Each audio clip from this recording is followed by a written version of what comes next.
Sir, அந்த பொங்கல் பரிசும் அந்த லேப்டாப் கொடுத்ததும் அரசியல் ஆதாயம் சொல்லிட்டு எடப்பாடி குற்றச்சாட்டு வச்சிருக்காரு. எப்படி பார்க்குறீங்க? இது அது அவரோட கண்ணோட்டம். காமாலை கண் பிடித்த ஒருவருக்கு கண்டதெல்லாம் மஞ்சள் என்பது போல் இந்த ஆட்சி எது செய்தாலும் அதில் குற்றம் காண்பது அவருடைய விருப்பம். போகிற மஞ்ச பஸ் கரெக்டாக போடுப்பாரு, அது அவருடைய விருப்பம். மக்கள் சார்ந்த அரசு இது. மக்கள் அதை மனமகிழ்ச்சியோடு ஏற்றுக்கொண்டு எங்கு பார்த்தாலும் வாழ்த்துக்களை தெரிவித்துக் கொண்டிருக்கின்றார்.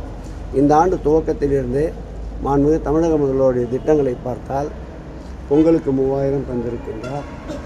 10 லட்சம் மக்களுக்கு லேப்டாப்பை வழங்கியிருக்கின்றார்.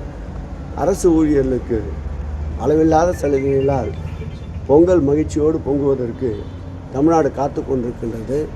அங்கொன்று இங்கொன்று ஏற்படுகின்ற சிறிய சிறிய பிரச்சனைகளையும் முதல்வர் தன்னுடைய சாதுரியத்தால் சந்தித்து கொண்டிருக்கின்றார்.